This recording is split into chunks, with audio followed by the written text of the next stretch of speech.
Good morning, and welcome to Riding with Relyks, the show where everything's made up and the points. Oh wait, that's not right. I had that cued already. You could totally tell that was scripted. There's actually, right behind the camera, there's a whole screen that's just showing words that I'm supposed to say. No, that was planned. Yes. Because I've been thinking about it for days. Figured I'd throw it in there somewhere. One of my favorite shows, though, growing up, just one of my favorite shows, because it was funny. Yeah, it was crude and crass and inappropriate, but it was hilarious. Whose line is it anyway? The Drew Carey version only.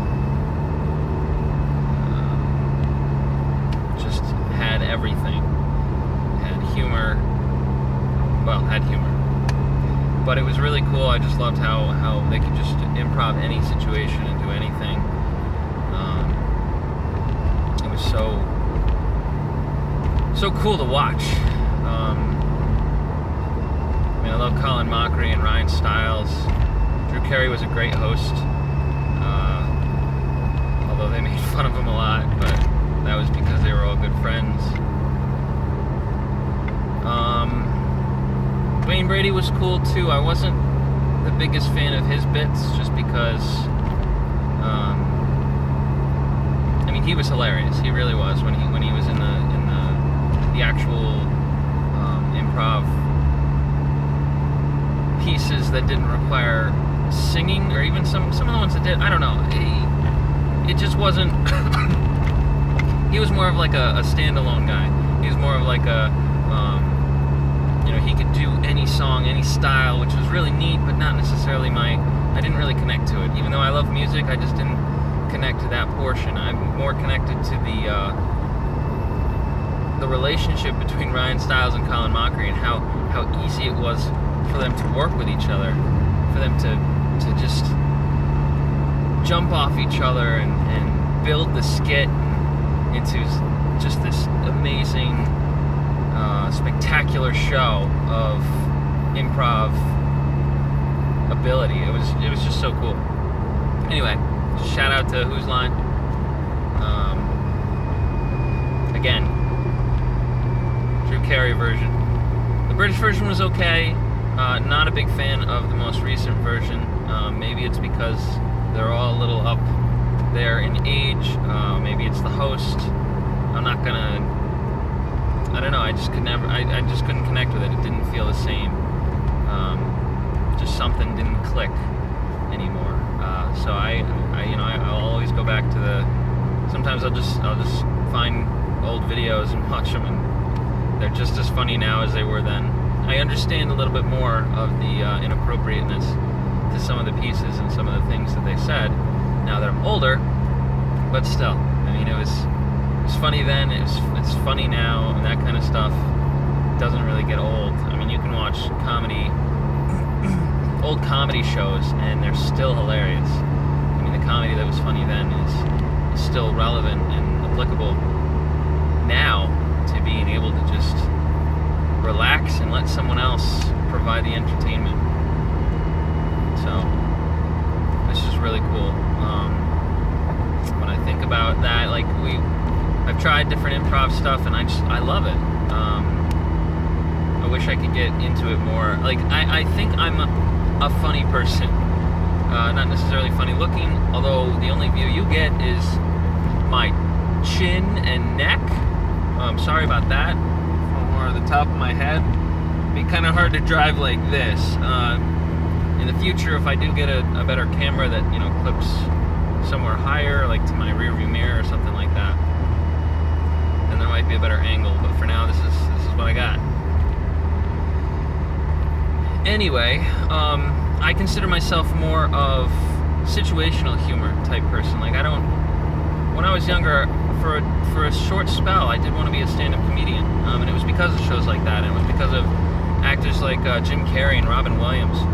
mean, some just phenomenal actors of being able to take a situation and pull the humor out of it to make it so much more than what it probably was scripted to be. Just that ability was amazing to me, and I kind of wanted to be like an actor and a comedian and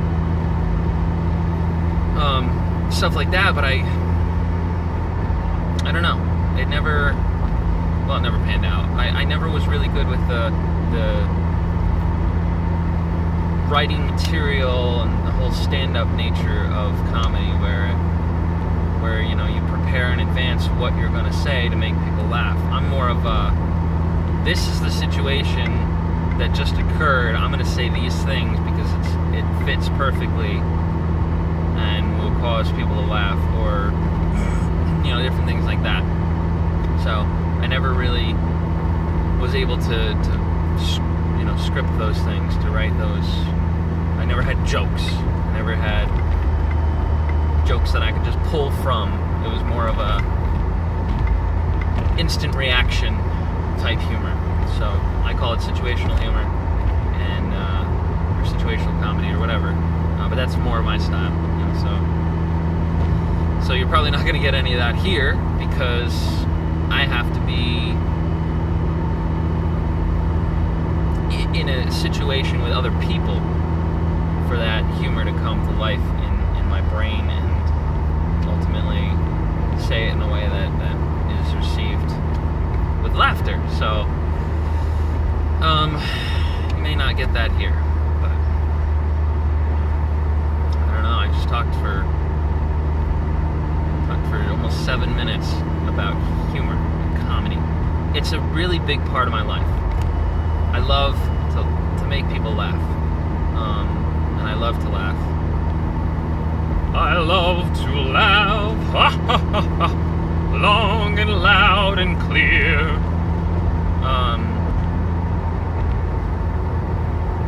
It's just something about the freedom that laughter provides, the dropping your walls and all the barriers that you put up, because you know, that's what we do as humans. We go through life showing people what we want them to see. The laughter and humor, I mean, if you find something amusing, you find something funny, I mean, it just happens. I mean, yeah, you can probably try to control your laughter and you know, be all uptight and oh, ha ha ha ha ha ha, but you know, actually laughing, finding when something actually tickles you, not in a physical way, but actually tickles you in a way that you just can't help, but your laughter just bursts forth. You know, that kind of stuff is awesome, because it really just brings to life the fact that we are human, and that, you know, it drops those barriers. It allows the real you to come through. I mean, yeah, sure, you probably shouldn't laugh at a funeral. You probably shouldn't laugh with certain racial jokes, certain things like that, sexist jokes. I mean, yeah, sure, don't. There's a time and a place for some of those. And a lot of comedians like to push the line, but it's just that pure laughter, the pure joy of finding something amusing and not being able to control your reaction to it, that I absolutely love. So it's a major part of who I am. It's what it's really what helped with my pursuit of my wife, of my friend before she was my wife, because she found me amusing, and it helped to kind of drop the walls of the tension and different things in our relationship, and caused us to actually open up to each other. So anyway, I've been talking for 10 minutes now. I guess I'm done. So, tune in tomorrow, and I look forward to you riding with me again. So, catch you later. You've been riding with Relyks, and peace out, y'all.